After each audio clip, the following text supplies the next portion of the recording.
Vamos allá. Buenas tardes a todos. Nueva conferencia de ese ciclo que hemos empezado para volver a reactivar las actividades de la agrupación, valga la redundancia, y bueno, pues esto es una charla reciclada, que veáis que aquí en este mundo todo se reutiliza, y lo que espero es que os guste. Por supuesto, si en cualquier momento alguien tiene cualquier tipo de duda, levante la mano, interrumpimos y aclaramos, ¿de acuerdo? Bien, una idea para empezar.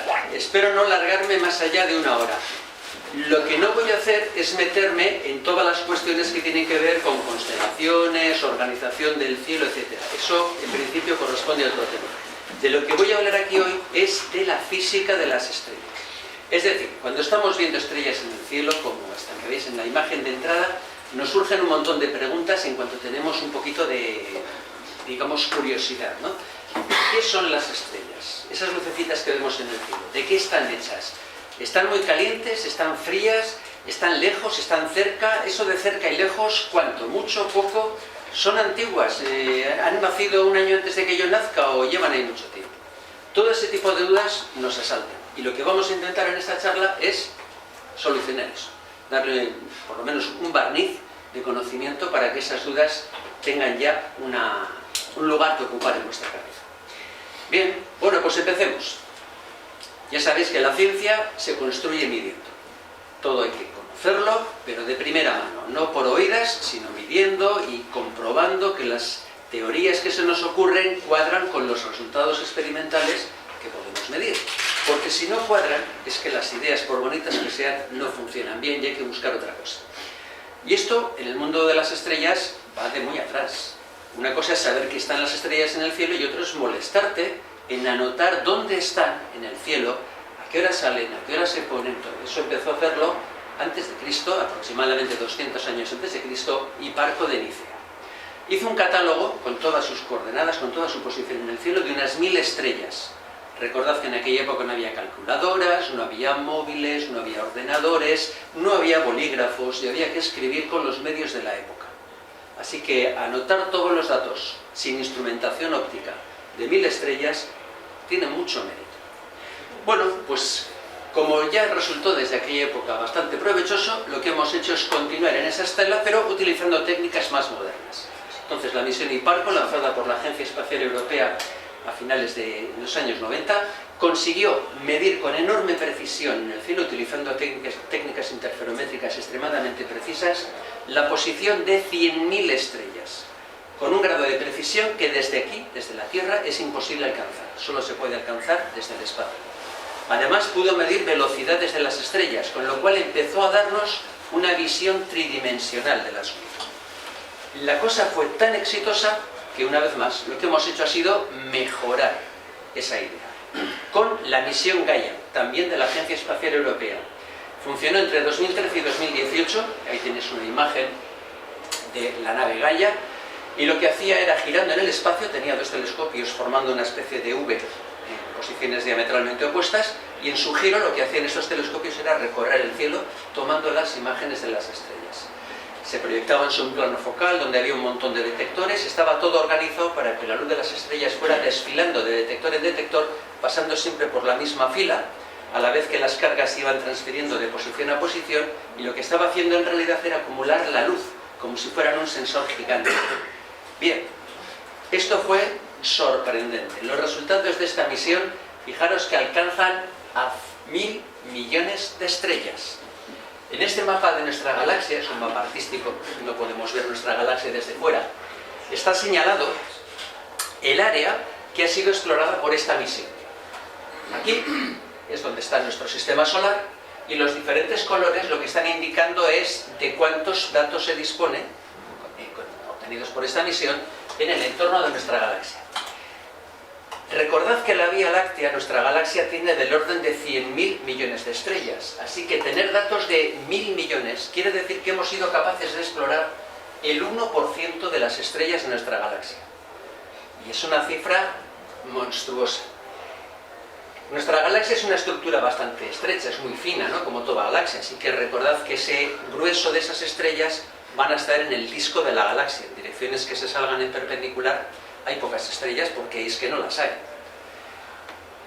¿Cómo ha hecho estas mediciones? ¿Cómo se puede saber a qué distancia se encuentra una estrella y con qué velocidad se mueve?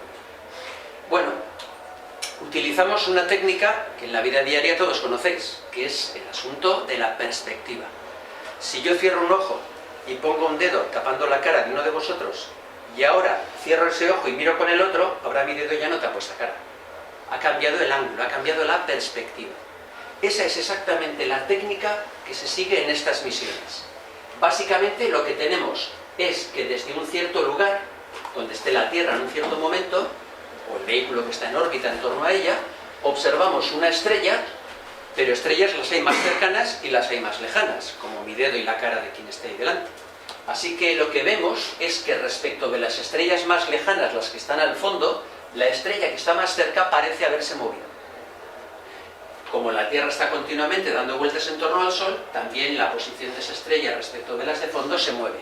Y podemos medir, si tomamos imágenes con frecuencia, dónde se encuentra la estrella en diferentes momentos. Y podemos ver cuál es el ángulo que hay entre una posición y la otra que sean extremas, que son las que corresponden a las posiciones extremas de la Tierra en la órbita. De ahí, si somos capaces de medir este ángulo, que es extremadamente pequeño, vamos a ser capaces de deducir por un puro problema trigonométrico, con un triángulo, dónde, a qué distancia se encuentra la estrella. Eso es el método que se llama de paralaje. Aquí lo tenéis representado de otra manera, con la posición de una estrella en una fecha y la posición de la misma estrella 6 meses más tarde.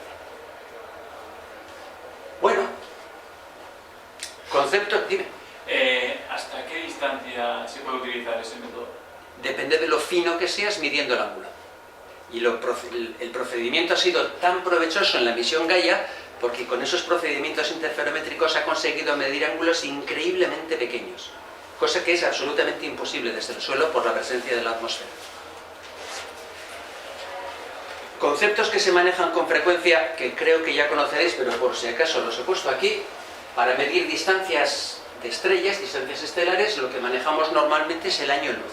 Un año luz es la distancia que es capaz de recorrer un rayo de luz, un fotón, a la velocidad que se mueve la luz por el vacío, que es de aproximadamente 300.000 kilómetros por segundo.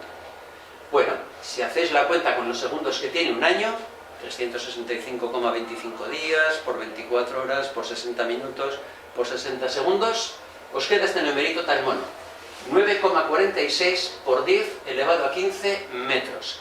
Eso de por 10 elevado a 15 quiere decir que el número que está delante está multiplicado por un 1 seguido de 15 ceros. Recordad que un millón son 6 ceros, un millón de millones, lo que llamamos un billón, serían otros 6 ceros más, 12, así que 15 quiere decir miles de billones con B de metros. Haciendo los números, pasando a kilómetros que serían 3 ceros menos, estamos hablando de que esa distancia, el año luz, casi son 10 billones con B de kilómetros. Una distancia enorme. Y la estrella más cercana al Sol, próxima del Centauro, está a 4,2 años luz. Así que multiplicando los dos números, estaríamos hablando de 40 billones de kilómetros. 40 billones. No sé si os hacéis idea de lo que es eso.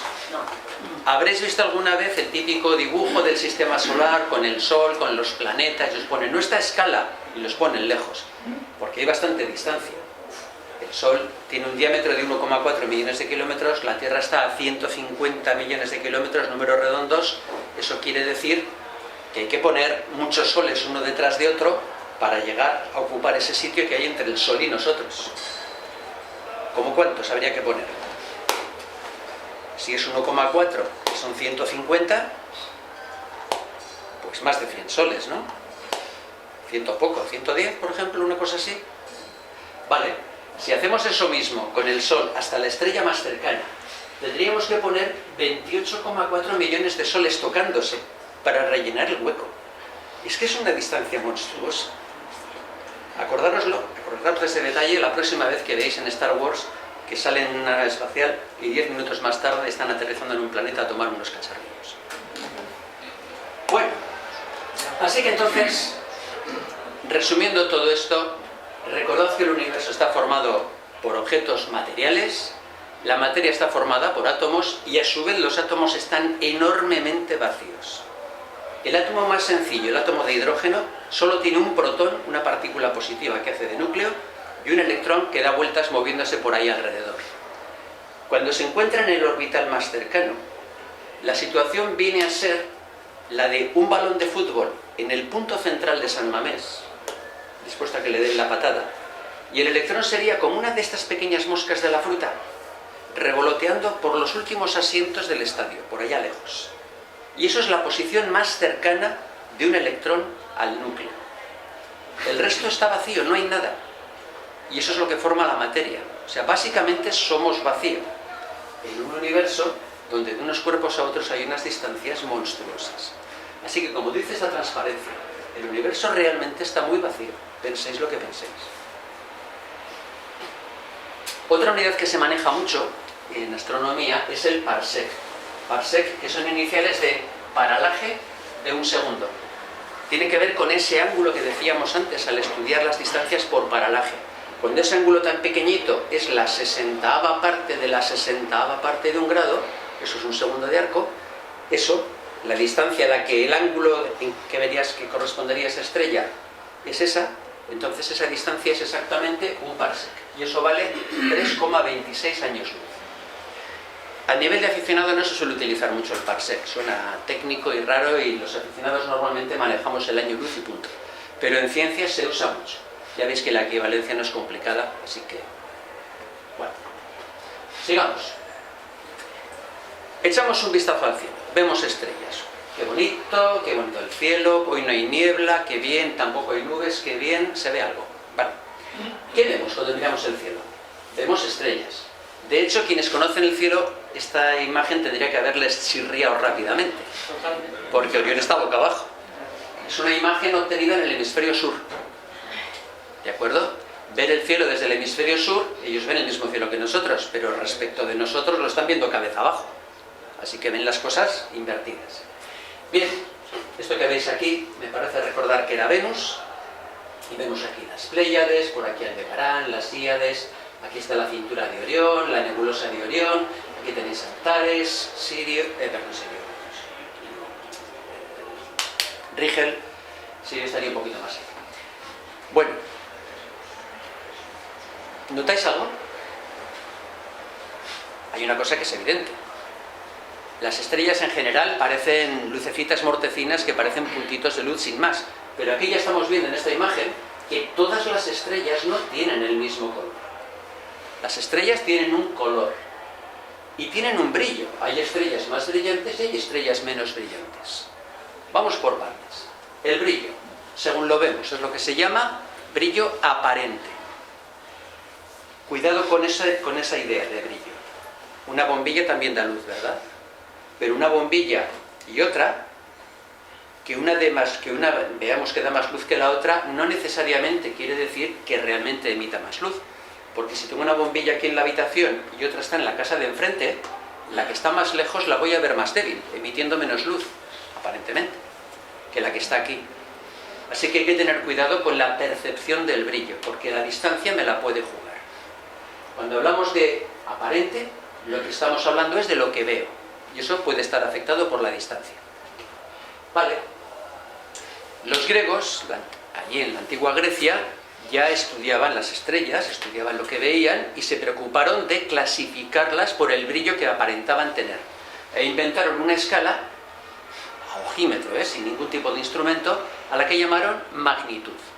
Y la magnitud, como medida del brillo, se parecía mucho a una carrera pedestre, porque lo que hicieron fue establecer categorías, como en una carrera, el primero, el ganador, el segundo, el tercero, los que van al podio, el cuarto, el quinto, y eso eran las magnitudes, y hablaban de estrellas de primera magnitud, las más brillantes, de segunda magnitud, las que le seguían en brillo, de tercera magnitud, más débiles, así hasta la última, hasta la quinta, que era la más débil de todas las que veían. No sé si los griegos llegaron a usar la sexta, no me acuerdo. Vale, esto cuando ya avanzó la ciencia y en el siglo XIX se intentó poner un poquito de raciocinio en las cosas clásicas para trabajarlo de una manera más sensata, más racional, pues hubo que racionalizarlo de otra manera, hubo que buscar una sistemática. Y entonces lo que se hizo fue asignar números a esas magnitudes. Y lo que se hizo para asignar esos números es una regla muy sencilla. Las estrellas de magnitud 1, por definición, que sean 100 veces más brillantes que las más débiles, porque venía a ser la proporción en que estaba la luz, que de acuerdo con lo que estaba apuntado en los registros históricos, correspondía a las estrellas más brillantes que estaban en esa lista y a las más débiles que estaban en esa lista. Así que 5 magnitudes es un factor 100. Y una estrella de magnitud 1 es 100 veces más brillante que una estrella de magnitud 6. Cuidado con esto, porque fijaros que aquí entra en juego una cosa que es un poco fastidiosa. Y es que al haberlo definido de esta manera, el primero es el ganador, el segundo el que le sigue, aumentar de número no es aumentar de brillo, sino todo lo contrario, es disminuir, es lo que se llama una escala inversa. Y eso nos la juega. Vale, haciendo números, con las matemáticas, se puede ver que esta forma de definir la magnitud corresponde a multiplicar por 2,512 el brillo de una estrella cuando la diferencia es de una magnitud. Es decir, una estrella de magnitud 1 es 2,512 veces más brillante que una estrella de magnitud 2. Y una estrella de magnitud 2 es 2,512 veces más brillante que una de magnitud 3, etcétera, etcétera. Si lo hacéis 5 veces, al final de multiplicar 2,512 por sí mismo 5 veces, queda el factor 100 para 5 magnitudes de diferencia. Pero la escala en sí es matemática, entonces puede sacarse un número que tenga decimales. Así que hoy en día las magnitudes no son números enteros, como hacían los griegos, sino que son números que tienen decimales. Y además, como las estrellas de segunda magnitud eran menos brillantes que las de una, algo que sea más brillante que una estrella de primera magnitud será un número más pequeño que 1. ¿Qué número es ese? Si fuera entero, el 0. Y otro más brillante sería otro número menos, el menos 1 y el menos 2. Así que los objetos más brillantes del cielo van a tener magnitudes negativas. Si no se especifica nada, estamos hablando de las magnitudes que vemos los humanos, que son las magnitudes que corresponden al filtro V, visible o verde si preferís. No es exactamente lo mismo, pero es parecido. ¿De acuerdo? O sea que si no se especifica más, cuando nos hablen de magnitud tenemos que entender que es magnitud en color V. ¿Qué vemos aquí en esta lista? Que hay objetos, por ejemplo Venus, mucho más brillantes que estas estrellas. Así que Venus tiene que tener en el cielo una magnitud negativa. Aquí le tenéis. Cuando más brilla, magnitud menos 4,5. Júpiter, que también brilla mucho, puede tener magnitud menos 2,9. Pero es que más que Júpiter y que Venus, brillan la Luna y el Sol. O no dan luz. A los griegos ni se les pasó por la cabeza meter en la misma historia a la Luna y al Sol. Pero si quieres hacer un estudio científico y has diseñado una forma de medir la luz, la tienes que aplicar siempre. El brillo de la Luna en plenilunio y en perigeo cerca de la Tierra es menos 12,7. Y el del Sol es de menos 26,78. Si vamos en la dirección en que disminuye la luz, tenemos aquí a la estrella más brillante del cielo, Sirio, con menos 1,5, Rigel, esta, más 0,2, Betelgeuse, esta, 0,4 habitualmente, hace un par de años nos dio un susto, parece que se apagaba. Aldebarán, esta que está aquí, 0,9, etcétera, etcétera. ¿Cuánta luz coge el telescopio? Depende de la superficie. Habría que hacer la cuenta, es más que un factor 2, al cuadrado 4, así que eso va a ser aproximadamente 2 magnitudes más, como mínimo. Bien, sigamos. Decíamos que también importa el color. Aquí van unos cuantos colores. El color de una estrella, que en el fondo es un cuerpo que está incandescente. Un cuerpo incandescente emite luz de una forma muy peculiar, que se llama emisión de cuerpo negro, y solo depende de la temperatura a la que está. Lo que ocurre es que los cuerpos que están menos calientes, por ejemplo la superficie de la estrella Betelgeuse está a unos 3500 Kelvin, no es lo mismo Kelvin que centígrados, pero podéis tomarlo como si fueran lo mismo para hacer una cuenta rápida. La vemos de color rojizo. Estrellas como Aldebarán, que tiene una temperatura un poquito más alta, la vemos roja pero no tanto, es un poco más naranja que roja. Y luego tenemos otras estrellas que ya son fuera de serie como Rigel, que es enormemente azulada y tiene una temperatura de superficie de unos 11.500 Kelvin. Así que ver el color de las estrellas, de alguna manera nos permite ya saber, anticipar al menos, cuál va a ser la temperatura que tenga la estrella. ¿Qué pasa con los tamaños? Bueno, esta imagen, como dice el proverbio, vale más que 1000 palabras. Está hecha por varios sketches. El primero lo que veis es planetas terrestres. Aquí tenemos la Tierra, el más grande de los planetas terrestres. En el segundo sketch podemos ver a la Tierra junto a los gigantes helados, Urano y Neptuno, y junto a los planetas gigantes gaseosos, Saturno, que está sin anillos, y Júpiter. En el siguiente sketch podemos ver a Júpiter junto a una estrella enana roja, a nuestro Sol y a Sirio, la estrella más brillante del cielo.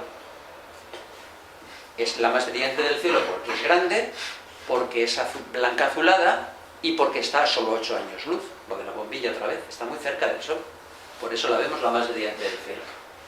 En el siguiente sketch aquí tenéis a Sirio, Polus, Arturo, Aldebarán. En el siguiente aquí tenéis a Aldebarán, Rigel, la estrella azul que veíamos hace un momento, Betelgeuse, la estrella rojiza que veíamos hace un momento, Antares, y en la última imagen, fijaros que llegamos a VV hay alguna otra del estilo. Echad la vista hacia atrás e imaginaros cómo queda nuestro pequeño planeta frente a este monstruo. Bueno, cuando miramos al cielo, vemos estrellas. A veces las vemos juntas y podemos pensar que estarán relacionadas. Pues a veces sí. En ese caso decimos que se trata de estrellas dobles y también estrellas binarias. Las dobles, las que vemos muy juntitas, no siempre resultan estar ligadas. A veces incluso pensamos que lo están y luego nos llevamos un chasco, como ha pasado con Albireo, beta del Cisne, que pensábamos que era una estrella doble y ahora sabemos que no lo es. Es un problema de Gaia, que nos ha dado datos tan buenos que lo hemos podido ver. Bueno, de todas las maneras, lo que sí es cierto es que normalmente las dos estrellas no van a ser iguales, ni en tamaño ni en color. Así que habrá alguna diferencia de este estilo. Cada una tiene su masa, unas más pesadas, otras más ligeras. Pero la física obliga a que cuando están en movimiento, ambas se mueven en torno al centro de masa del sistema. El centro de masa es lo que antes se llamaba el centro de gravedad. El punto que equilibra, como si fuera una especie de balanza, la masa de una y la masa de la otra. Así que, claro, va a estar más cerca de la estrella que tenga más masa, de la que sea más gordita, y más lejos de la que sea más pequeña, de menos masa. Una cosa interesante que hemos visto, cuando ya hemos podido medir con precisión las distancias y las posiciones de las estrellas, es que aproximadamente 1/3 de las estrellas del cielo tienen compañía. Normalmente una estrella, pero en algunos casos más de una estrella. Conocemos incluso sistemas sextuples, de 6 estrellas, organizados en 3 parejas de 2. Tiene que ser una danza realmente bonita. Aquí tenéis 2 estrellas básicamente de la misma masa y por eso parece que hacen un baile simétrico-simétrico. Eso es una condición francamente atípica, porque es raro que tengan la misma masa. Hay veces que las estrellas se mueven, pero a una distancia tan pequeña que ni con los mejores telescopios podemos llegar a darnos cuenta de que se trata de 2 estrellas. Y sin embargo sabemos que lo son, sabemos que son 2 estrellas y no una. ¿Cómo es eso posible? Porque la luz que emite un cuerpo está sometido al efecto Doppler. De la misma manera que un coche que pasa junto a la acera tocando el claxon, notamos un cambio en el sonido del coche según se acerca, ¡piu! Ese tipo de sonido lo habréis oído más de una vez, ¿no? Eso es el efecto Doppler. A la luz, cuando está en movimiento el cuerpo que emite luz o el cuerpo que recibe la luz, le pasa exactamente lo mismo. Y se llama, en el caso de la luz, efecto Doppler fisor. Así que la situación sería esta.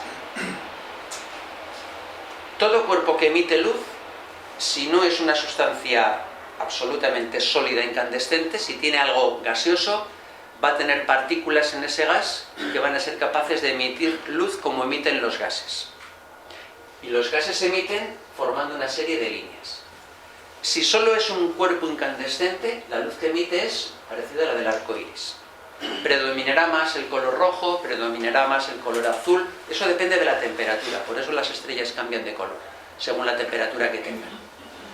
Pero si tiene gases, van a aparecer esas rayas, que se llaman rayas de absorción del espectro, y que delatan la presencia de sustancias concretas. Aquí tenéis cómo es el espectro de absorción del sodio, qué rayas tiene. Y aquí el mercurio. No se parecen nada, ¿no? Si vierais este espectro mañana, ¿sabréis reconocer, acordándoos de esta diapositiva, que eso es mercurio? Que allí tiene que haber átomos de mercurio. Es como encontrar la huella dactilar del delincuente. Tú ves la huella y la comparas con tu base de datos de huellas de delincuentes a ver dónde casa. Normalmente lo que ocurre en la naturaleza es que hay más cosas. Y lo que aparece con esas rayas es que aparecen mezcladas. Y tenemos que ser capaces de desentrañar ese lío y averiguar cuánto hay de cada. Hay tanto de mercurio, hay tanto de litio, hay tanto de hidrógeno. ¿De acuerdo? Además, delatan la presencia de campos magnéticos, delatan la presencia de presión. Cada cosa de estas tiene un efecto distinto sobre las rayas. Y ese efecto Doppler que decíamos antes, el efecto que tiene, lo estáis viendo aquí a la derecha. Aquí tenéis el ojo del observador, el telescopio. Si yo estoy viendo una estrella que es doble pero que está lejísimos, no me voy a dar cuenta de que son dos estrellas porque está demasiado junto. Pero sí voy a poder ver que cuando una de las estrellas se está alejando de mí, acordaros que se mueven sincronizadamente respecto del centro de masa, la otra va a estar viniendo hacia mí. Y el efecto Doppler, ese cambio en el sonido del claxon del coche, en el caso de la luz, es un cambio de color de la luz. Y como cada raya del espectro corresponde a un color concreto, lo que voy a ver es que alguna raya del espectro se va a separar en dos. Una más a la derecha de lo que debería, más hacia la zona roja. Otra más hacia la izquierda de lo que debería, más hacia la zona azul.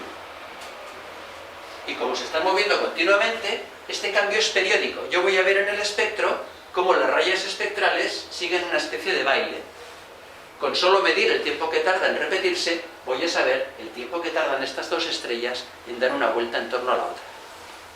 Y además, como puedo ver qué raya es más intensa, qué raya es menos intensa, voy a poder deducir en qué condiciones se encuentra cada una de las estrellas. Con esta técnica de ver cómo bailan las rayas, puedo deducir siempre la velocidad a la que se mueve una estrella, pero en kilómetros por hora, o sea, puedo medirlo. Y así se detectan exoplanetas, por ejemplo, solo que en ese caso las velocidades son muy pequeñitas. Bien. A veces da la casualidad de que cuando miro a una estrella que es doble, que es binaria, resulta que estoy mirando, por casualidad, en el mismo plano en que ellas tienen su órbita. Y eso lo que va a generar es que periódicamente una de ellas pasa por delante de la otra y tapa parte de la luz o toda la luz de la otra estrella.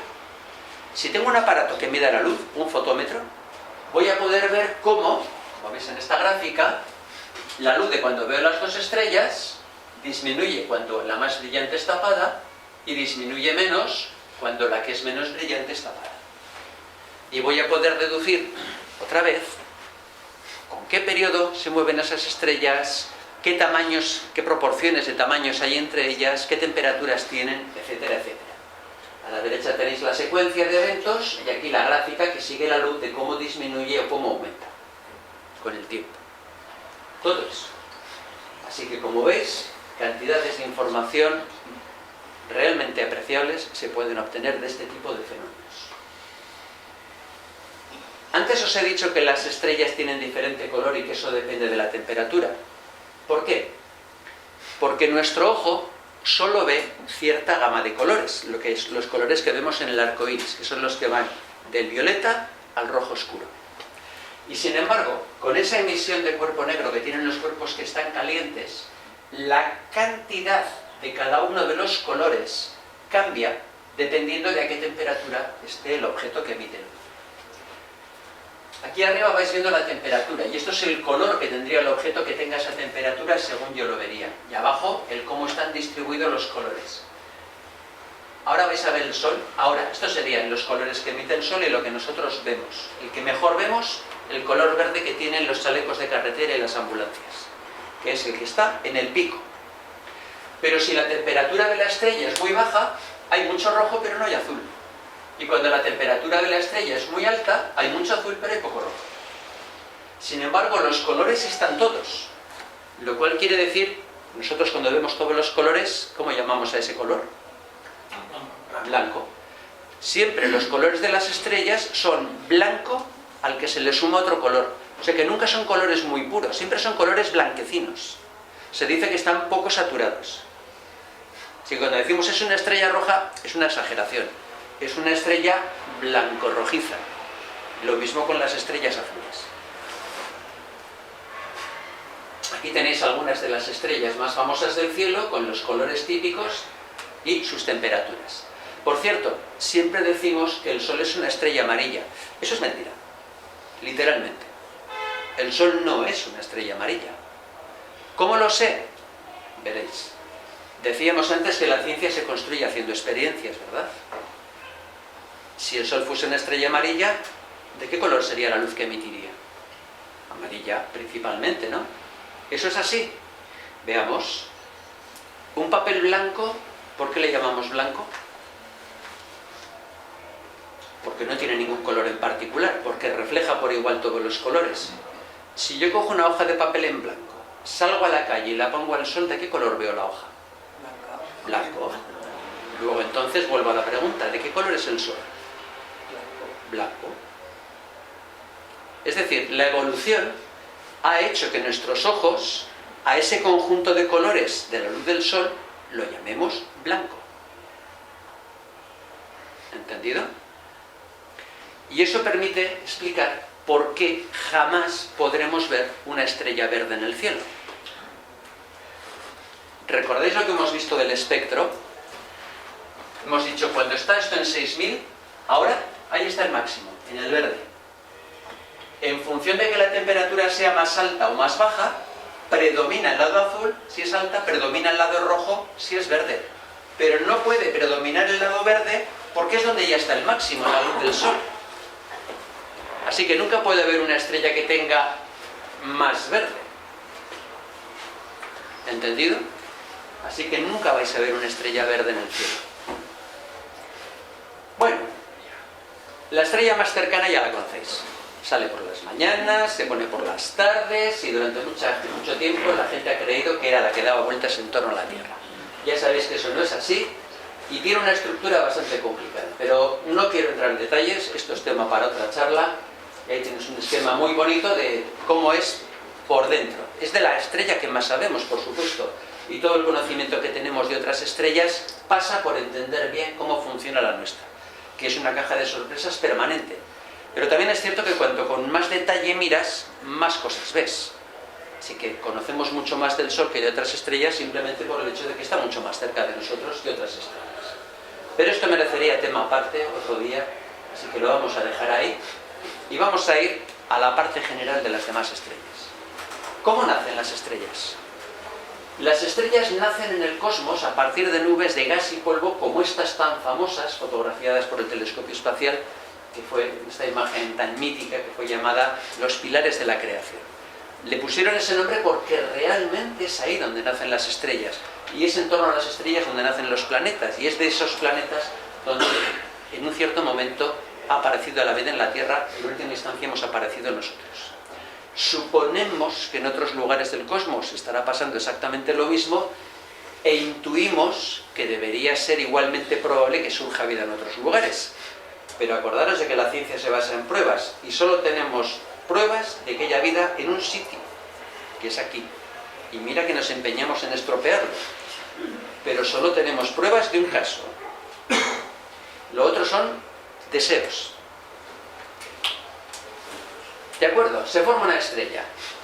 Se remolina el material, se forma, como cuando quitas el tapón de un lavabo, el agua empieza a ir al desagüe, pero no va en línea recta, sino que forma una especie como de remolino, por un principio físico que se llama conservación de momento angular, y de ese material que se remolina, la parte central consigue más material con rapidez, y es donde acaba formándose una estrella.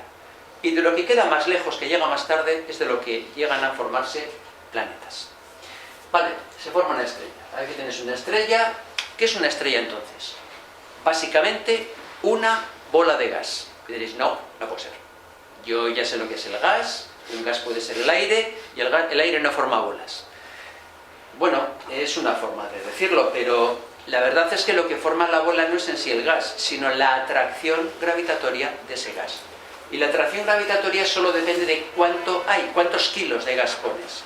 Y no tiene la misma atracción gravitatoria 1000 kilos que 1000 millones de kilos. Si juntas mucho gas, si juntas suficiente gas, va a haber suficiente atracción gravitatoria para que ese gas no se escape. Y se va a quedar atrapado, formando una especie de bola. De hecho, al tener que aguantar el peso de las capas más externas, iría presionando hacia el centro, y como cuando coges una bomba de bici y tapas el orificio de salida y aprietas, eso se calienta. Un gas que se comprime se calienta. Así que en la parte que tiene que aguantar más peso, que es la parte central, la presión es muy elevada y la temperatura es muy elevada. Y una estrella alcanza una situación de equilibrio en donde en cualquiera de sus puntos hay una especie como de pugna, una socatira entre dos fuerzas contrarias. Una que intenta llevarlo todo hacia el centro, que es la gravedad, y otra que intenta empujar hacia afuera, que es la presión. Como en la parte exterior se está irradiando calor, poco a poco la estrella iría enfriándose, y eso iría perdiendo temperatura, y al perder temperatura perdería presión, y con el tiempo iría ganando la gravedad, y todas las estrellas acabarían comprimidas en un punto. Pero hay una cosa que hace que eso no sea así. ¿Qué cosa es? ¿Qué es lo que cambia las reglas del juego? Que no hay solamente escape de energía, sino que en las estrellas, en la parte central, la presión y la temperatura son tan elevadas que el componente fundamental del universo, que es el que forma las estrellas, que es el gas hidrógeno, llega a experimentar reacciones nucleares de fusión. Eso que estamos buscando ahora los humanos en la Tierra, la fusión del hidrógeno, que queremos que sea la salvación a nuestra crisis energética perpetua, eso pasa de manera natural en el centro de las estrellas. Y aporta energía, es una especie de explosión nuclear continua. ¿Cuánta? Como está en equilibrio la estrella, la misma que está escapando. Es decir, si se generase más energía, habría más presión y se inflaría la estrella. Al inflarse se enfriaría la superficie, pero sería más grande e irradiaría más calor. Y si hay demasiada poca, se comprimiría la estrella, subiría la tasa de reacciones nucleares y se produciría más energía. Así que al final la estrella se queda en una situación de equilibrio, como cuando metes un corcho en el agua, lo sueltas, oscila en el agua, pero acaba en una situación de equilibrio. Una cosa interesante es que como la gravedad atrae por igual en todas las direcciones, es normal que los cuerpos a nivel astronómico tiendan a tener forma esférica. Porque si solo hay esa fuerza actuando y el material no pone ninguna otra fuerza importante, como tira por igual en todas las direcciones, lo va a dejar redondito, redondito. Ahora, si el cuerpo no fuera demasiado grande y tuviera rigidez, pues porque es un sólido, por ejemplo, pues las propias fuerzas que hay entre la materia sólida impedirían que eso ocurriese. Y eso hace que los asteroides que no sean muy grandes no son esféricos. Tienen forma de cacahuete, de patata o lo que sea. Pero llegado a cierto tamaño, que anda aproximadamente por los 550 kilómetros o así, ya la cosa no funciona. Y la gravedad gana, tengas el material que tengas. Así que el asteroide más grande, Ceres, es redondito. ¿Y cómo son los planetas? Redondos. ¿Redondos del todo? No. ¿Por qué? Porque están girando. Y cuando un cuerpo gira, tiene una pequeña fuerza centrífuga en el ecuador que tira hacia afuera. Con lo cual, la parte del ecuador está un poquito más anchada. Sí. Hay planetas como Saturno, que es enorme, es casi 10 tierras de lado a lado, y gira muy poco tiempo, en 10 horas y media.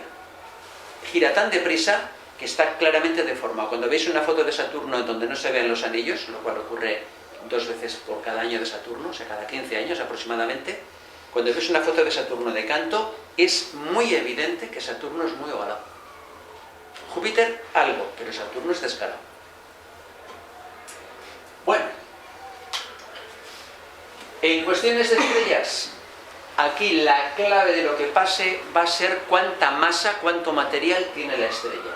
Y es totalmente distinto si la estrella es más grande que el Sol, digamos más de 10 y media la masa del Sol, o incluso más, si tiene del orden de la masa del Sol, o es muy pequeñita. Cuando las estrellas son muy pequeñitas, lo que se llaman las enanas rojas, tienen poco material, no se comprimen demasiado y no tienen unas condiciones especialmente, digamos, subidas de tono. Y el material está en continua agitación. El asunto de la convección, las típicas burbujas que suben en la cazuela cuando pones a calentar agua, hacen que todo el material que compone la estrella se esté mezclando continuamente. Las reacciones nucleares solo tienen lugar en el núcleo, pero todo el material de la estrella acaba pasando por allí. Con lo cual tienen unas vidas absolutamente descomunales, porque todo el material de la estrella va a tener la oportunidad de quemarse en el núcleo.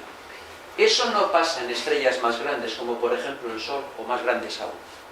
Porque en estrellas más grandes se forman dentro de la estrella regiones diferenciadas, donde o bien manda la radiación, o bien manda la convección, las burbujas.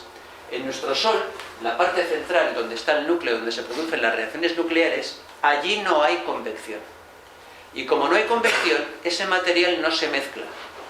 Así que el Sol está gastando combustible nuclear en su centro, pero no se repone. Terminará en algún momento por agotarse, lo cual marcará el final de la vida, digamos, normal del Sol, lo que se llama la secuencia principal.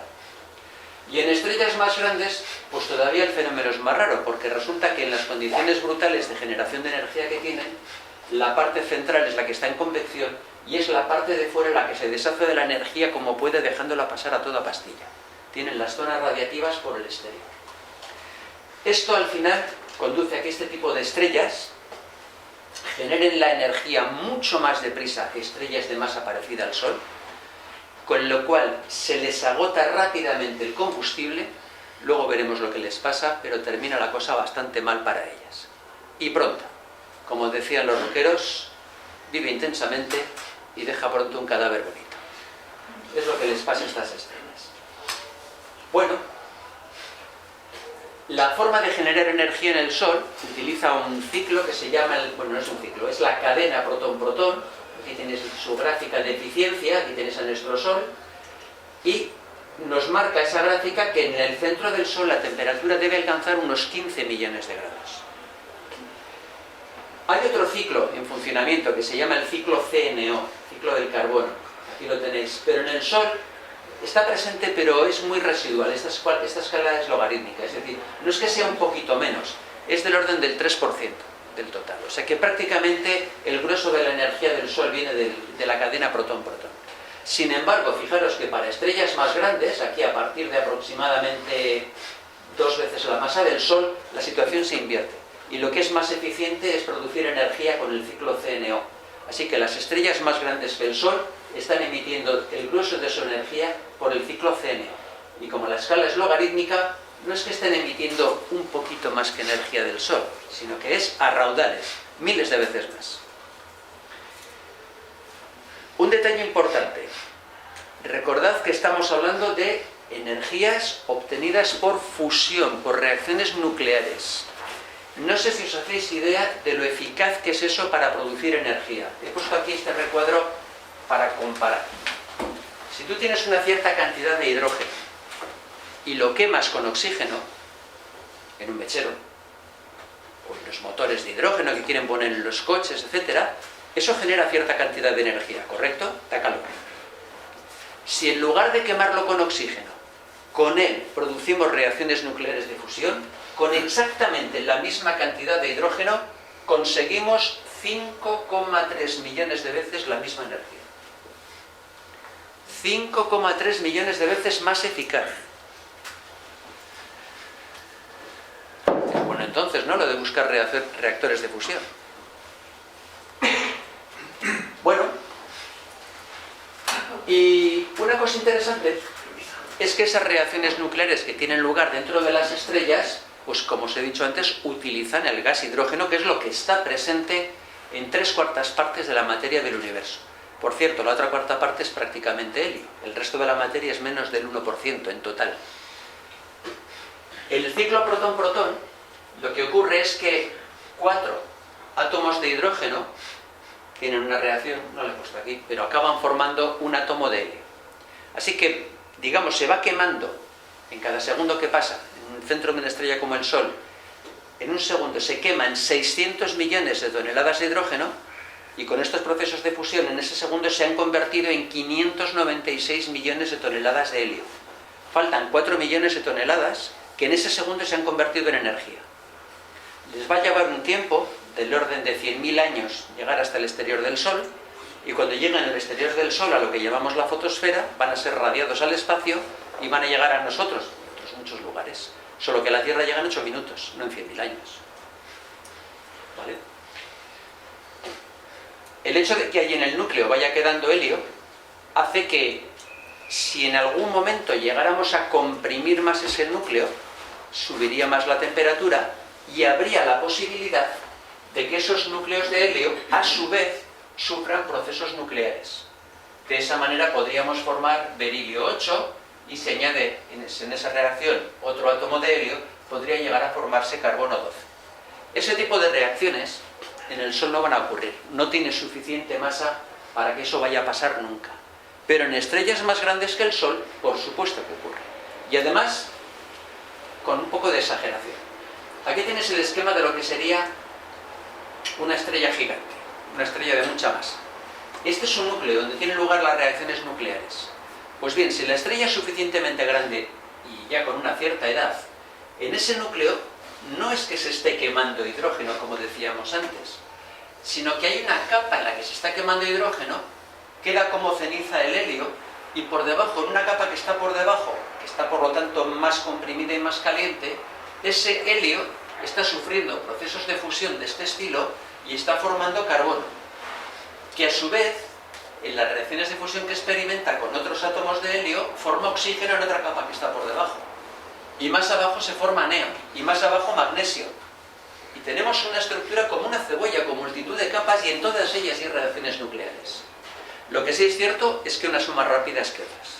Y la única que es un poco rápida, que es un poco lenta, es la del hidrógeno. La del helio tarda ya bastante menos, pero las otras son instantáneas, casi casi. Hay un problema aquí, y es que el último elemento que puede formarse de esta manera, con un núcleo de estos, como veis aquí, el último núcleo es el que tenga la menor energía, porque esto es como un péndulo. Coges la bolita colgada del hilo, la llevas a un sitio, la sueltas, ¿y a dónde tiende a ir? A la posición más baja, ¿verdad? A la que tiene menos energía. Pues el núcleo que tiene menos energía por partícula que lo compone es el del hierro. Así que, cuando por estos procesos nucleares, uno tras otro, acabamos obteniendo átomos de hierro, ya no es posible generar energía por procesos nucleares. Y entonces es cuando se va todo al cuerno. Por cierto, los reactores nucleares que hasta ahora usamos en la Tierra son de fisión, con I.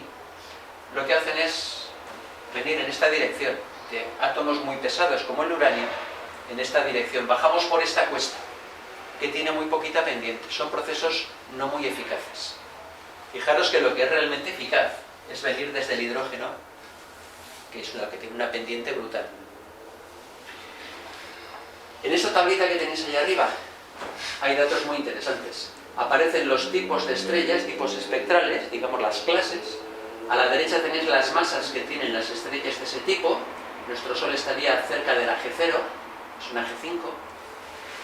Y aquí tenéis la luminosidad que tienen, el brillo que darían en el cielo. Y cuánto tiempo están en la secuencia principal. Digamos, entre comillas, cuánto tiempo viven. ¿Habéis visto los números? Una estrella grande, muy grande, de unas 40 veces la masa del Sol, vive escasamente 1 millón de años. Hace 1 millón de años ya había homínidos en este planeta. Menos mal que nuestro Sol no tenía 40 masas solares. No hubiera habido tiempo para desarrollar la vida. Aquí ya os digo, esta va a vivir unos 8.000 millones de años, un eso seguido de 9 ceros, pero nuestro Sol un poco más, porque tiene un poquito menos de masa. En vez de tener uno con una, tiene una unidad. Y va a vivir del orden de 10.000 millones de años en la secuencia principal. Pero es que si nos vamos a las estrellas enanas rojas, esas que veíamos antes, que estaban totalmente mezcladas, llegamos a cifras asombrosas, 56.000 millones de años. Quizás sea el momento de recordar que el universo actualmente no llega a 14.000 millones de años. Eso es 4 veces la edad del universo. Eso es lo que va a vivir una estrella enana roja. Soberbio. Soberbio. Bien. Otra cosa. Si tomamos imágenes seguidas, como esta secuencia tomada con el telescopio espacial de un cúmulo globular llamado M3, podemos ver lo que estáis viendo aquí. Hay estrellas cuyo brillo no cambia, pero otras sí. Hay otras estrellas cuyo brillo está cambiando. Esa es la prueba de que existen estrellas que de manera natural cambian de brillo. Se les llama estrellas variables. Y estrellas variables hay de varios tipos. Tenemos estrellas que intrínsecamente ellas cambian de brillo. Es decir, la propia estrella en algunos momentos tiene más brillo, en algunos momentos tiene menos brillo. En algunos tipos, por ejemplo las cefeidas, podemos ver cómo no solamente cambia de brillo, sino que también cambia de color, lo cual demuestra que está cambiando de temperatura. Es como un globo que se infla y se desinfla. Al inflarse se enfría, al desinflarse, al comprimirse, se calienta. Así que la vemos más caliente cuando es pequeña, más fría cuando es grande. Una cosa interesantísima, ahí tenéis un ejemplo de una cefeida, una cosa interesantísima es lo que se llama la relación periodo-luminosidad. Y es que estudiando estrellas variables de la nube mayor de Magallanes, de una galaxia satélite de la nuestra, que está lo suficientemente lejos como para que todas las estrellas pensemos que están más o menos a la misma distancia, se pudo ver cómo hay una relación directa entre cuánto brilla una estrella cefeida y el tiempo que tarda en volver a repetir su brillo. Eso las convirtió en la forma estándar de medir distancias en el universo, porque son estrellas muy brillantes y se pueden ver de muy lejos, en galaxias que están bastante lejanas. Y se convirtió rápidamente en el procedimiento estándar para saber a qué distancias estaban las galaxias no excesivamente lejanas, donde podíamos ver todavía estrellas. Y luego hay algunas cosillas más raras por ahí. Por ejemplo, Eta Carinae es una estrella que típicamente es de cuarta magnitud. Sin embargo, en lo que se llama la gran erupción, que duró aproximadamente 11 años, a mediados del siglo XIX, se convirtió en la segunda estrella más brillante del cielo. Solo la ganaba Sirio.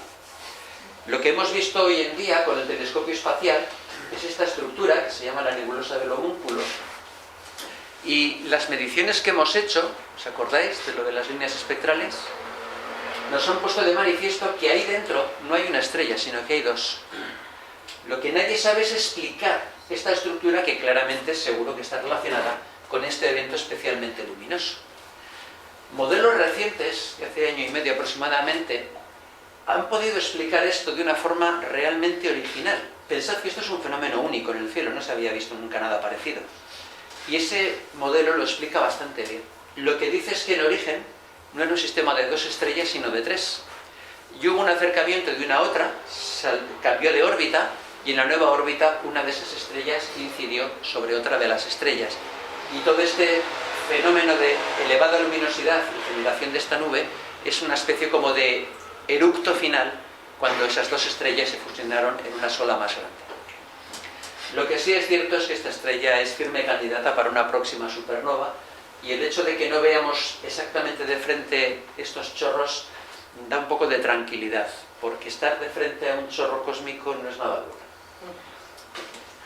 ¿Qué pasa cuando ya las estrellas llegan al final de su secuencia principal? ¿Qué pasa cuando se agota el combustible nuclear?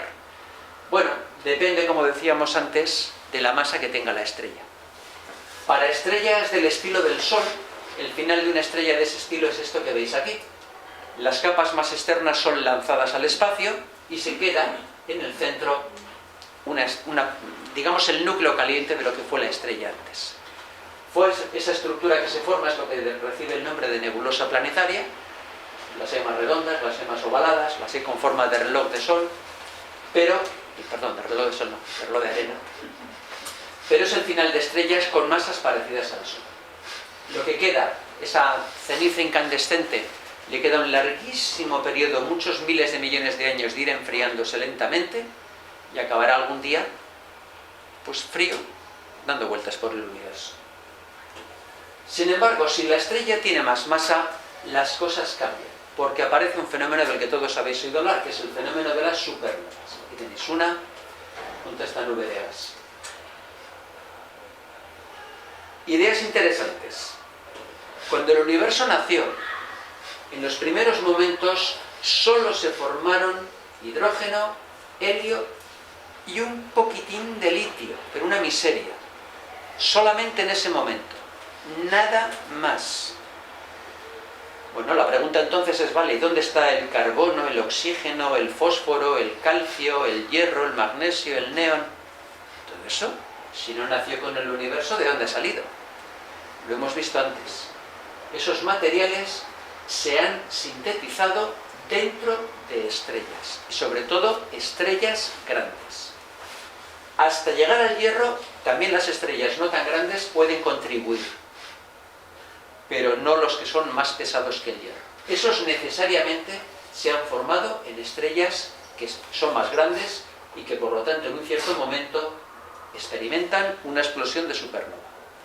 Hay algunos elementos que sí pueden producirse en las capas más externas de gigantes rojas mediante un proceso que se llama proceso S de Slow, de proceso leve. Pero al final resulta que son las estrellas en sus etapas finales las que lanzan al espacio, como si fuera una especie de agricultor que lanza su simiente al campo, lanzan los elementos que más adelante van a formar, van a constituir el material con el que se forman los planetas, y donde por ende en algunos de ellos puede acabar surgiendo la vida. Así que, como decía Carl Sagan, somos polvo de estrellas. Todo el material que os compone, que no sea hidrógeno o helio, ha salido de una estrella. Esta tabla periódica, el proceso en sí de formar materiales dentro de las estrellas, recibe el nombre de nucleosíntesis. Y esta tabla periódica incluye con este código de colores el dónde se han formado los diferentes elementos naturales. En color azul están los que se formaron en el Big Bang, ya veis, hidrógeno, helio, no todo, y un poquito de litio, y nada más. Los que tienen color verde son estrellas de baja masa en etapas finales, las nebulosas planetarias, cuando son un pelín antes de llegar a la nebulosa planetaria, cuando son estrellas rojas muy hinchadas. La muerte explosiva de estrellas, las supernovas, son los de color marrón. Las de color así como rosado corresponden a impactos de rayos cósmicos sobre átomos que ya preexistían. Son por lo tanto sustancias bastante raras, el berilio no es muy abundante. La mezcla de estrellas de neutrones genera los que tienen color morado, y las estrellas de enanas blancas que explotan dan los elementos que aparecen en color gris. Fijaros que algunos de ellos tienen más de una fuente de materiales. Sí es importante que penséis que una estrella no es nada fácil que genere litio, porque el litio se quema con enorme facilidad en una estrella, en las reacciones nucleares. Así que eso es francamente difícil. Y luego están los elementos que ha sido capaz de generar el ser humano, como son estos elementos que son todos generados en reacciones nucleares, en reactores nucleares. Esos no existen de forma natural porque se desintegran rápidamente. Bueno, hubo un resultado interesante de la muerte de estrellas en una supernova, es que con frecuencia se forman las estrellas de neutrones. Y las estrellas de neutrones suelen llevar un campo magnético, digamos, enganchado al núcleo que queda. Una estrella de neutrones, para recordar un detalle, es lo que queda del núcleo de una estrella, o sea, una masa del estilo de la masa del Sol, en una bola que tiene escasamente 20 kilómetros. No hagamos cuentas de cómo anda la densidad ni la atracción gravitatoria que tiene semejante cosa, pero es una auténtica burrada. Y el campo magnético queda totalmente anclado a esa estructura. Como el campo magnético no suele coincidir en dirección con el eje de giro de la estrella, como le pasa al campo magnético de la Tierra, lo que ocurre es que al girar la estrella sobre su eje, lo que queda de la estrella, ese campo magnético está girando, y en determinadas ocasiones, si está generando un chorro, puede ser que ese chorro nos pase por delante de las narices. Es como si yo estoy moviendo este puntero láser girando alrededor de la estrella y estaría describiendo un cono. Lo hago por el techo para no molestar a nadie. Si lo moviese por aquí, en algún momento podría pasar por el ojo de alguien que se acordaría de mi familia. Pero es la misma situación. Un chorro que está moviéndose en forma de cono y en algún momento pasará barriendo un planeta. Si tú tienes una antena que pueda detectar esa radiación, lo que vas a ver es como hay un brillo repentino. Un fenómeno de este estilo, un fenómeno repetitivo, como veis aquí arriba, en foto, en gráfica y en gráfica, es lo que se llama un púlsar. Este que veis aquí es el púlsar del Cangrejo, en el centro de lo que queda de una estrella supernova que vieron los chinos en el año 1054. Fijaros cómo cambia el brillo aparente y cómo en la gráfica se ve el brillo de la estrella básicamente constante, son pequeñas perturbaciones por la atmósfera, pero qué claro es el pico que aparece en el púlsar, cuando nos da el chorro de radiación. Esto de la derecha era una animación pulsar, pero este me gusta menos, porque aquí el chorro de energía no lo ponen orientado con la dirección del eje, sino que lo ponen orientado con el campo magnético, que eso es menos exacto. Pero la situación sería básicamente la misma. El eje magnético no coincide con el eje de rotación. Venga, vamos para adelante. Venga. Tenemos vista una supernova muy cercana. En el año 1987 esta estrella, Sandulea, no me acuerdo del número, estaba en la nube mayor de Magallanes, en la nebulosa... ¿Cómo se llama? Tarántula. ¿Perdón? Tarántula. En la Tarántula, que es donde está una de las estrellas más grandes que conocemos. Esta no era la más grande, pero nos llevamos sorpresa, porque se la veía como una estrella azulada. Nadie esperaba que una estrella azulada explotase como supernova, pero esta lo hizo. Y ha sido la más cercana que hemos podido ver. Lo cierto es que una supernova no necesariamente va a dejar una estrella de neutrones, también puede dejar un agujero negro. En cualquier caso son objetos, tanto uno como otro, que tienen una enorme gravedad, y si cerca hay una estrella compañera, acordaros que 1/3 de las estrellas tienen compañeras, puede acabar ocurriendo que parte del material de la estrella compañera, si está suficientemente cerca del resto que ha quedado de la que ha estallado, acabe, digamos, derramándose sobre ella. Iría cayendo, como decíamos antes, cuando quitas el tapón del lavabo, formando una especie de espiral, y se formaría un disco brillante, lo que se llama un disco de acreción, con una temperatura elevadísima. Y cuando digo elevadísima, hablo, en el caso de agujeros negros, hasta de miles de millones de grados. Eso redunda, porque lo hemos visto así en cantidad de sitios, en la formación de unos chorros que surgen en las direcciones del eje perpendicular a ese disco de acreción. No sabemos bien, hoy por hoy, cómo se generan esos chorros. Sabemos que se generan, pero no el por qué se generan. Probablemente el campo magnético esté muy relacionado y sea el causante de esto, pero no hay ningún modelo claro que explique cómo ocurre eso, porque la gravedad allí es fortísima. Bien, y esta especie de transparencia, que creo que es la última, lo que nos muestra es simplemente, en plan resumen, las diferentes situaciones en que te puedes encontrar si eres una estrella en función de cuánta masa tengas. Para una estrella pequeña con poca masa, una vida larga y sin contratiempos. Para estrellas intermedias como el Sol, acabará llegando a una etapa de gigante roja dentro de unos 5.000 millones de años. Luego, en otros 1.000 millones de años, lanzará una nebulosa planetaria y quedará un resto caliente, una piedra caliente, durante miles de millones de años enfriándose en el cosmos. Pero si eres más grande, eso va a acabar con un petardazo. Y las más grandes formando un agujero negro. Y en cualquier caso, todas las que tienen ya un poquito de masa, contribuyendo a esparcir por el cosmos las sustancias que antes no estaban. Y nada más, con esto termino. Espero que os haya parecido mínimamente interesante, al menos no se ha dormido nadie. Y nada más. Daos la luz, ¿no?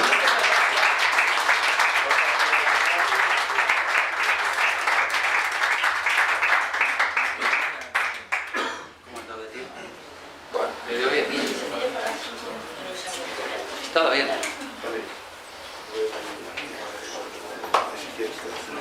¿No tienes preguntas? Sí, lo que te queda. Dime. Las enanas blancas, Sí. el rescoldo sí que queda, la metáfora de la ceniza. Si puedes explicar un poco, porque yo por mucho que leo esto de... ¿A qué te refieres?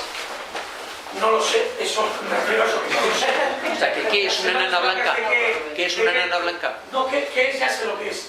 Pero eso que queda allí, Sí. ¿por qué puede estar incandescente tanto tiempo? Porque son muy pequeñas. Una enana blanca es lo que queda cuando una estrella, digamos, de masa parecida al Sol emite sus capas exteriores. Eso quiere decir que lo que te queda es lo que estaba en el núcleo. ¿Os acordáis? Donde había llegado a formarse hasta carbono. Pero está muy caliente. Y no tiene tanta masa como el Sol, pero tampoco mucha menos. Digamos 0,6 veces la masa solar, una cosa así. Se marchan las capas exteriores. ¿Qué te queda? Una bola que básicamente es carbono muy caliente, muy caliente, muy caliente. Pero es pequeñita, viene a tener el tamaño de la Tierra, unos 12.000 kilómetros. Si en la superficie de esa bola es pequeña, no puede emitir demasiado calor porque hay poca superficie por la que salga. Entonces no se enfría demasiado. La temperatura es elevadísima. Y sin embargo, como no se escapa mucho calor, se mantiene y va cayendo con una lentitud pasmosa.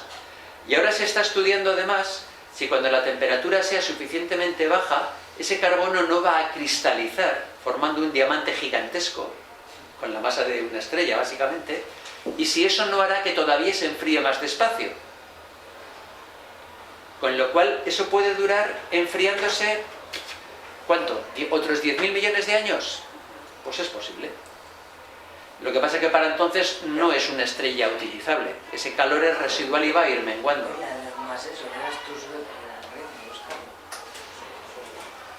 Pero bueno, dime. ¿Cómo sabéis de que la masa que tiene el Sol dice que viene de otra estrella anterior que ha explotado y que es... Esas nubes de gas que hemos visto, las vemos por la galaxia, por la nuestra, distribuidas. Nubes. ¿Por qué una nube debería empezar a juntarse y empezar a formar una estrella? Antes hemos dicho que hay que juntar una cierta masa para que la gravedad empiece a tirar, pero de buenas a primeras la nube está dispersa. ¿Por qué va a juntarse? Pues típicamente hay dos mecanismos que permiten explicar cómo ocurre eso. Uno, si hay una estrella por la zona que alcanza la fase de supernova y estalla, la onda expansiva va a comprimir ese gas. Y también de manera indirecta entonces, al comprimir el gas, hace más fácil que la propia gravedad empiece a juntar gas. Y además ese fenómeno es, ¿cómo decirlo?, una especie como de reacción en cadena. Porque si la nube es grande y tú en esta esquina tienes el fenómeno de supernova y lanza la onda expansiva y comprime gas, la onda expansiva no está en un punto, es más extensa. Entonces puede empezar a formarse una estrella aquí y otra aquí y otra aquí. Algunas serán pequeñas, pero las que sean grandes, a su vez también en poco tiempo, en 1 millón de años, van a formar otra supernova. Y el fenómeno se repite. Así que la reacción que forma estrellas se va propagando por la nube de gas. Y las estrellas no nacen, rarísimo que nazcan solas, nacen en nubes grandes y nacen en secuencia, formando lo que luego vemos como cúmulos abiertos. Hay una segunda forma de que empiece a juntarse gas para formar estrellas, y es cuando ese gas que está en la galaxia, si es una galaxia espiral, que son las más habituales en el universo actual, casi 2/3 de las galaxias son espirales, esa onda que forma la espiral es una onda de densidad, es una zona donde el material es más denso y se mueve por la galaxia. Es parecido, en cuanto a la forma de conceptualizarlo, a lo que pasa con el tráfico en una carretera. Todos los coches se están moviendo, pero si tú estás viéndolo desde un monte, te puedes dar cuenta que donde por la carretera circula un camión, por detrás del camión hay coches que van a otra velocidad, que están como amontonados, que están esperando su oportunidad para adelantarle, pero de mientras están detrás del camión. Cuando pueden le adelantan y continúan su camino, pero siempre detrás del camión ves coches. Pues con las ondas de densidad pasa exactamente lo mismo. Se mueve por la galaxia como se mueve ese camión por la carretera, y donde está la onda de densidad se amontona el material, se amontona el gas y el polvo, y al amontonarse es más fácil que se formen estrellas. Como entre esas estrellas las habrá de más masa, esas son las que brillan mucho, son azuladas y se ven de muy lejos. Así que los brazos espirales se ven muy bien en las galaxias porque están formados sobre todo por estrellas que acaban de nacer, que son muy brillantes y que van a morir muy pronto.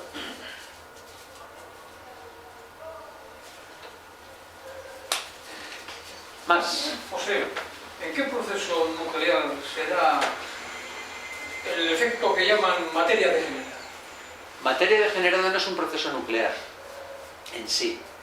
Materia degenerada es un estado de la materia cuando la sometes a condiciones de presión elevadísimas. Pero para explicar eso hay que explicar cuántica. Y me parece que eso se sale un poco del nivel. ¿Te suena el principio de exclusión de Pauli? Sí. Según el principio de exclusión de Pauli, dos partículas equivalentes en la misma situación cuántica no pueden ocupar la misma posición del espacio. Entonces hay una cierta, digamos, repulsión.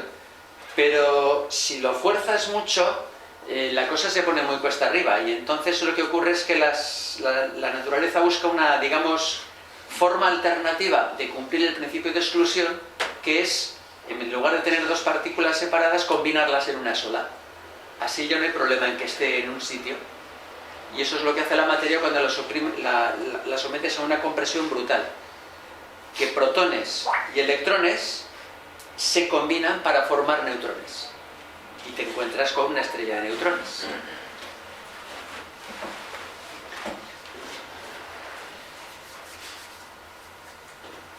Más. En las estrellas enanas blancas pasa parecido. Pero las enanas blancas no tienen suficiente masa y no llegan a combinarse las partículas. Entonces no se comprimen más porque el principio de Pauli impide que un electrón que debería estar aquí vaya ahí porque hay otro electrón. Pero no por repulsión eléctrica, sino por cuántica, porque no pueden ocupar el mismo sitio. Entonces la situación es mucho más compacta, mucho más densa que simplemente por repulsión eléctrica. Por repulsión eléctrica es la presión. Más cosas.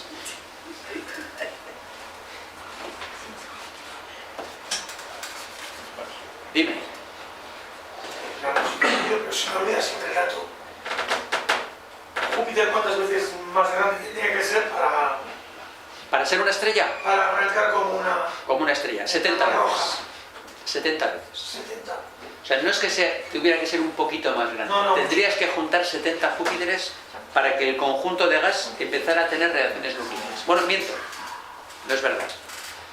Lo he dicho mal. Para que empiece a tener reacciones nucleares, 14. ¿Qué quema entonces?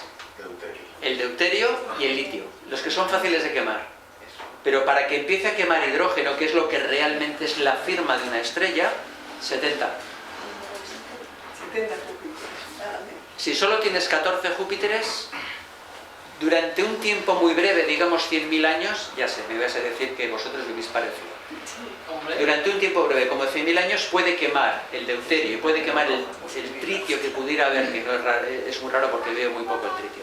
Y el litio, dando un poquito de energía, pero como es muy escaso, se acaba rápidamente y se acabó el negocio. No hay suficiente masa para que se encienda nuclearmente el hidrógeno. Este tipo de estrellas son las que se llaman enanas marrones. Yo soy una enana roja muy vivida. Hostia. Roja cuando bebes. Hemos visto la gran diferencia de tamaño que hay entre unas estrellas y otras, y la relación de masas no está en la misma proporción. No, porque esas que son grandes, son unos fantasmones. Es porque tienen sus capas externas hinchadísimas. Entonces, cuando una estrella se hincha mucho, se dice que pasa a la fase de gigante roja. Es ya en las etapas finales. Y cuando tiene mucha masa y hace eso, se convierte en una estrella especialmente grande. Y entonces se les llama supergigantes, que son las que has visto. Pero todo eso externo es menos denso que el aire de la Tierra, aunque forme parte de la estrella. En esas condiciones de esas estrellas supergigantes, en el núcleo existen las condiciones para que se dé la fusión. Claro. Es donde tenías las capas de cebolla. ¿No te acuerdas que has visto una bola roja con un núcleo pequeñito donde tenía lugar toda la historia nuclear? Sí. Lo otro es gas cada vez menos denso, y lo último está hasta enrarecido. Cuando nuestro Sol se convierta en gigante roja, los cálculos indican que va a alcanzar un tamaño hasta casi la Tierra. En su momento se llegó a pensar que la Tierra también podría quedar dentro de la estrella. Fijaros que estamos diciendo que es un material muy enrarecido, o sea, no sería zambullirse en un océano de fuego, pero de todas las maneras estaría ahí el material. La Tierra empezaría, si realmente llegara a tocar la Tierra, llegaría a rozar con él, y al ir rozando iría perdiendo energía, iría haciendo una trayectoria en espiral y acabaría bien metida dentro del Sol. Eso no parece que vaya a ser así, parece que con la masa que va a perder el Sol en las fases anteriores va a ser suficiente para que la órbita de la Tierra se abra un poquito en espiral, porque cada vez al haber menos masa le atrae menos la gravedad del Sol, y se va a alejar lo suficiente como para no llegar a quedar dentro, pero muy cerquita. Pero no os preocupéis porque eso no lo vais a ver. No, por varios motivos. Para los que tengan más prisa, dentro de unos 1000 millones de años, aquí en la Tierra, como el Sol va aumentando levemente la eficacia de sus reacciones nucleares, porque va quedando más ceniza, que es más eficaz en los otros procesos de generación de energía, ¿os acordáis del ciclo CNO? Va mejorando el rendimiento de la otra cada vez que hay más helio por ahí abajo, pues va a ir subiendo lentamente de luz. De cuando nació el Sol ahora emite un 30% más de luz, y va a seguir haciéndolo, y eso quiere decir que la Tierra cada vez queda más cerca del límite donde ya el agua de los océanos va a ir evaporándose. Y para dentro de 1000 millones de años la cosa estará hecha, y los océanos de la Tierra estarán evaporados. Alejas la Tierra un poco. Pues empieza a dar la manivela, Hay papers. empieza a dar la manivela. Hay papers de astrofísicos con la idea y cómo hacerlo, o sea, ¿no? A ver, chavales. A ver, de todas maneras, sin prisa, ¿eh? Os recuerdo que hace 500 millones de años los vertebrados salieron del mar a tierra. Hace más de 500 millones de años no había vida en la Tierra. Eso quiere decir que parece que hay un tiempo razonable para encontrar una solución. Efectivamente. Ahí queríamos Lo que llegar. me preocupa es eso, no aguantan 1000 millones de años en luz fría. ¿No hay más dudas? Pues venga, clausuramos la sesión. Venga, pues.